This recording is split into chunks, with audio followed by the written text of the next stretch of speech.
दोस्तों अक्सर कर आपने देखा होगा कि लोग कई बार पुलिस की ज्यादतियों का शिकार हो जाते हैं। दोस्तों ऐसा नहीं है कि केवल अपराधी हों या अक्यूज्ड हों वही लोग पुलिस की ज्यादतियों का शिकार होते हैं।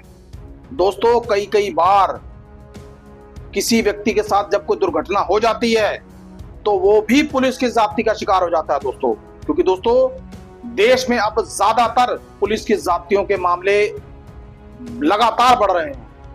दोस्तों शिकायतकर्ता अक्सर कर पुलिस की ज्यादती का शिकार हो जाते हैं। दोस्तों कई कई बार लोग करते क्या है, जब किसी के साथ कोई दुर्घटना हो जाती है या कोई समस्या खड़ी हो जाती है, उक्त व्यक्ति जब पुलिस स्टेशन जाता है तो पुलिस कई बार एफआईआर दर्ज करने से मना कर देती है, यहां तक कि कंप्लेंट लिखने से मना कर देती है।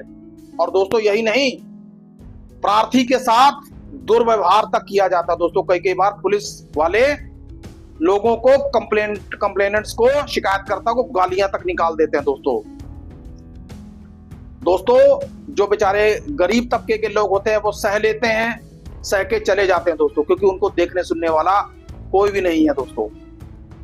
लेकिन जो लोग पुलिस की ज्यादतियों के खिलाफ खड़े हो जाते हैं तो दोस्तों उनके संबंध में दिए गए माननीय सुप्रीम कोर्ट के फैसले इतिहास रच देते हैं दोस्तों। जी हां दोस्तों, आज मैं एक ऐसे फैसले की बात करने वाला हूं जहां पर माननीय सुप्रीम कोर्ट ने पुलिस की इस तरीके की कार्रवाई के ऊपर पुलिस को ऐसा दंड दिया है कि जहां पर अब पुलिस को इस तरीके का कृत्य करने से पहले कई कई बार सोचना पड़ेगा। क्योंकि दोस्तों वर्दी आ जाने का मतलब यह नहीं होता कि आप किसी के साथ किसी भी तरीके का व्यवहार कर सकते हैं या किसी की गरिमा को ठेस पहुंचा सकते हैं दोस्तों। लेकिन दोस्तों देश में जब माननीय सुप्रीम कोर्ट है तो उसके रहते हमें चिंता करने की जरूरत नहीं है, क्योंकि दोस्तों माननीय सुप्रीम कोर्ट ने समय रहते रहते ऐसे कई फैसले दिए हैं जहां पर पुलिस प्रशासन को घुटनों पर आना पड़ा है दोस्तों बात जब पुलिस के बढ़ते हुए अन्याय की हो रही हो तब दोस्तों ऐसे में माननीय सुप्रीम कोर्ट के फैसले लोगों के लिए किसी वरदान से कम नहीं होते। दोस्तों ऐसा ही एक केस है जो मैं आपके साथ डिस्कस करने जा रहा हूं। यह केस अपने आप में बहुत ऐतिहासिक है और बहुत ही ज्यादा इंटरेस्टिंग और महत्वपूर्ण है। अब ये कह लीजिए कि पुलिस की कार्यप्रणाली पर सुप्रीम कोर्ट के द्वारा चलाया गया पूरी तरीके से एक हथौड़ा है दोस्तों जो लोग पुलिस की ढीली कार्यप्रणाली या पुलिस के अत्याचारों से पीड़ित हैं उनको ये वीडियो जरूर देखना चाहिए, ताकि दोस्तों उनको पता चल जाए कि क्या करना है, कैसे करना है और इस तरीके की चीजों से कैसे निपटना है। तो दोस्तों आइए वीडियो शुरू करते हैं। दोस्तों आज हम जिस मामले की बात करने जा रहे हैं दोस्तों उस मामले का नाम है Paul Yesudasan versus state human rights commission. दोस्तों ये मामला अपने आप में बहुत ही ज्यादा इंटरेस्टिंग है दोस्तों, और माननीय सुप्रीम कोर्ट ने इसमें जिस तरीके से फैसला दिया है दोस्तों बहुत ही अद्भुत तरीके का फैसला दिया दोस्तों पुलिस की कार्यप्रणाली पर एक झन्नाटेदार हथौड़ा है दोस्तों पहले थोड़ा सा मामले की बैकग्राउंड की तरफ चले जाते हैं। दोस्तों शिकायतकर्ता और उसके माता पिता के साथ 13 लाख की धोखाधड़ी हुई थी और शिकायत दर्ज करने शिकायतकर्ता श्री विल्लीपुथुर टाउन पुलिस स्टेशन पहुंचे। वहां पर सब इंस्पेक्टर ने कहा कि यह थाना उनके क्षेत्राधिकार में नहीं आता, इसलिए वो शिकायत दर्ज नहीं कर सकते। यानी कि इंस्पेक्टर जो अपील करता है इस केस में पॉल येसुदासन, उसने दोस्तों उस उक्त सब इंस्पेक्टर ने पॉल येसुदासन का नंबर दिया जो कि इस केस में अपील करता है दोस्तों। अब जरा ध्यान से सुनिए। शिकायतकर्ता की मां ने इंस्पेक्टर को फोन किया और उसने कॉल काट दी। उसके बाद क्या हुआ, लगभग शाम को 8:30 बजे पॉल येसुदासन का फोन शिकायतकर्ता की मां को आया और पॉल येसुदासन ने शिकायतकर्ता की मां को अपमानजनक और गंदी भाषा में बात की दोस्तों आप ये देखिए कि पुलिस का एक कर्मचारी, एक पुलिस इंस्पेक्टर अपने ओहदे पर रहते हुए किसी शिकायतकर्ता के साथ किस तरीके की अभद्र भाषा में बात कर रहा है दोस्तों ये सुनने में ही बहुत ज्यादा गलत लगता है दोस्तों फिर क्या हुआ, शिकायतकर्ता पहुंच गया तमिलनाडु मानवाधिकार आयोग तमिलनाडु राज्य मानवाधिकार आयोग। और वहां पर जब मामले की जांच हुई तो दोस्तों तथ्य सामने आया और पॉल येसुदासन यानी कि जो इंस्पेक्टर थे उनको दोषी पाया गया। अब दोस्तों जब दोषी पाया गया तो एफआईआर दर्ज ना करना, गाली गलौज करना दोनों ही डिग्निटी के खिलाफ है। दोस्तों ये चीज, ये fact state human rights commission के सामने आ गए। अब दोस्तों आयोग ने शिकायतकर्ता को 2 लाख रुपए मुआवजा देने का आदेश पारित कर दिया।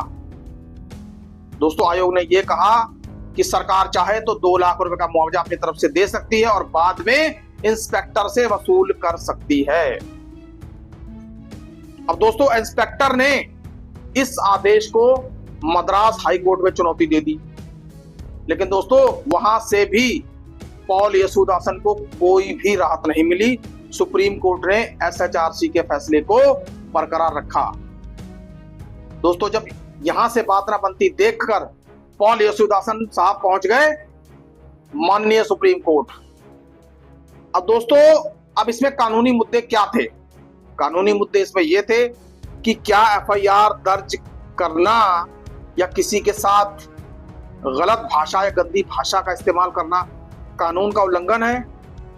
क्या स्टेट ह्यूमन राइट कमीशन के पास मुआवजा देने का अधिकार है? क्या supreme court state human rights commission और हाई कोर्ट के निष्कर्षों में दखल दे सकता है? दोस्तों ये 3 पॉइंट थे दोस्तों सुप्रीम कोर्ट के सामने। अब दोस्तों सुप्रीम कोर्ट ने जो फैसला दिया दोस्तों वो अपने आप में बहुत इंटरेस्टिंग है। सुप्रीम कोर्ट ने कहा कि जब नागरिक एफआईआर दर्ज कराने आए तो उसे सम्मान व गरिमा के साथ पेश आना चाहिए। ये सुप्रीम कोर्ट की बहुत अहम टिप्पणी है दोस्तों यहां पर। और दोस्तों अब एफआईआर ना दर्ज करना, अपमानजनक भाषा का इस्तेमाल करना आर्टिकल 21 का सरासर उल्लंघन है।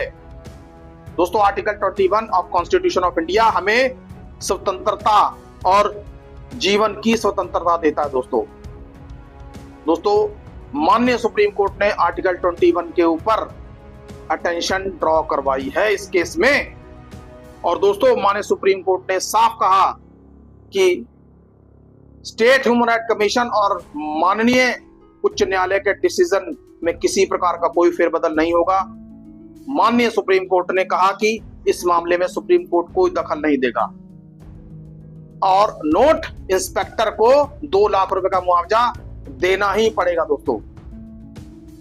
अब दोस्तों आप देखिए कि यहां पर माननीय सुप्रीम कोर्ट ने सीधे सीधे पुलिस की ढीली कार्यप्रणाली और आचरण पर कितना बड़ा प्रहार किया है दोस्तों, कि आप एक प्रार्थी के साथ इतनी गलत भाषा का इस्तेमाल कर रहे हैं, आप उसकी एफआईआर नहीं दर्ज कर रहे हैं और आप फिर ये उम्मीद कर रहे हैं कि आपके साथ आपके फेवर में चीजें चली जाएं। दोस्तों इस देश में अदालतें अंधी नहीं हैं, अदालतें अपना काम बखूबी कर रही हैं दोस्तों और लोगों को त्वरित न्याय दिया जा रहा है दोस्तों।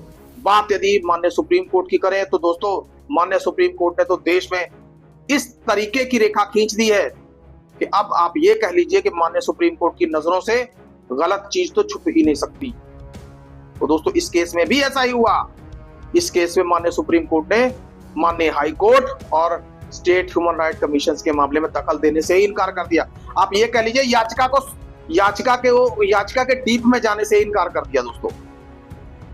अब दोस्तों माननीय सुप्रीम कोर्ट के इस फैसले का क्या महत्व है? महत्व बहुत बड़ा है दोस्तों। गरिमा का अधिकार, दोस्तों गरिमा का अधिकार ये तो राइट ऑफ डिग्निटी, हर इंसान की इज्जत होती है, हर इंसान की डिग्निटी होती है। ये थोड़ी है कोई बंदा पुलिस स्टेशन जा रहा है, एफआईआर दर्ज करवा रहा है, आपने वर्दी पहनी हुई है, वर्दी की धौंस आपके अंदर इतनी ज्यादा है, आप शिकायतकर्ता को आप कुछ नहीं समझते, गाली गलौज करते हैं, तू तड़ाक करते हैं, अभद्र भाषा बोलते हैं, तो ये नहीं चल सकता। माननीय सुप्रीम कोर्ट के इस फैसले से साफ संदेश है दोस्तों। और दोस्तों पुलिस की जवाबदेही सबसे महत्वपूर्ण पॉइंट, जो माननीय सुप्रीम कोर्ट का जो फैसला था उसमें सीधे सीधे पुलिस की जवाबदेही है। पुलिस को शिकायतकर्ता अपराधी की तरह नहीं बल्कि एक सम्मानित नागरिक की तरह सम्मान दे दोस्तों ये बहुत बड़ी बात है। माननीय सुप्रीम कोर्ट भी ये मानता है कि हर नागरिक की डिग्निटी बराबर है दोस्तों। फिर पुलिस डिपार्टमेंट ये बात कैसे भूल जाता है? आम लोगों के साथ कई बार हमने देखा है कि पुलिस किस तरीके से गंदा व्यवहार करती है। तो दोस्तों पुलिस की जवाबदेही को भी इस फैसले ने स्पष्ट बना दिया है दोस्तों।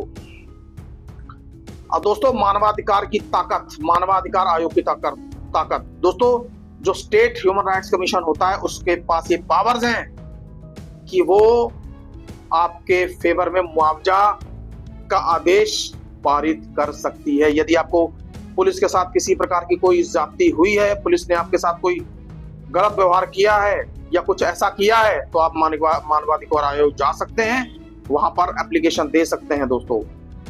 और दोस्तों यदि मानवाधिकार जैसा भी केस को देखे, यदि उचित पाता है तो आपके लिए मुआवजे के आदेश पुलिस के खिलाफ कर सकता है दोस्तों। इस बात को माननीय सुप्रीम कोर्ट ने बिल्कुल साफ कर दिया है दोस्तों। भविष्य का केस, अब दोस्तों ये केस आने वाले कई सारे केसेस के ऊपर बहुत बड़ा प्रभाव डालेगा दोस्तों। जहां जहां पर पुलिस कई बार लोगों के साथ अभद्र व्यवहार, नाजायज व्यवहार, कई बार गाली गलौज कर देती है, तो दोस्तों ऐसे केसेस में जब भी स्टेट ह्यूमन राइट्स कमीशन में जब ऐसी शिकायतें जाएंगी तो पुलिस के खिलाफ मानवाधिकार को अपने आदेश पारित करने का पूरा अधिकार है, मुआवजे देने का भी अधिकार हो जाएगा। तो दोस्तों आपने देखा कि इस फैसले में किस प्रकार से माननीय सुप्रीम कोर्ट ने पुलिस की कार्यप्रणाली को निशाने पर लिया है, क्योंकि दोस्तों नागरिक का सम्मान माननीय सुप्रीम कोर्ट की नजरों में सबसे ऊपर है। क्योंकि दोस्तों नागरिक का सम्मान मतलब संविधान का सम्मान। दोस्तों ऐसे कैसे आखिरकार पुलिस अधिकारी संविधान के आर्टिकल 21 को भूल जाते हैं? ये कैसे भूल जाते हैं कि हर नागरिक की डिग्निटी होती है और नागरिक की इज्जत होती है दोस्तों सुप्रीम कोर्ट का ये जजमेंट वास्तव में बहुत ऐतिहासिक जजमेंट है दोस्तों चाहे कानून के विद्यार्थी हो, चाहे नए वकील हो, और दोस्तों ऐसे लोग जो कानून की क्षेत्र में प्रैक्टिस करते हैं, उनके लिए फैसला बहुत महत्वपूर्ण है। इस तरीके के केसेस यदि उनके सामने आ रहे हैं तो दोस्तों पुलिस के खिलाफ माननीय मानवाधिकार आयोग के पास जा सकते हैं और आगे की कार्रवाई तो खैर जैसा मानवाधिकार आयोग समझे वैसा ही। वास्तव में यह फैसला बहुत ही ऐतिहासिक और दोस्तों बहुत ही ज्यादा ऐसे लोगों को राहत देने वाला फैसला है दोस्तों आज के लिए बस इतना ही। सुखी रहिए, स्वस्थ रहिए। जय हिंद, जय भारत।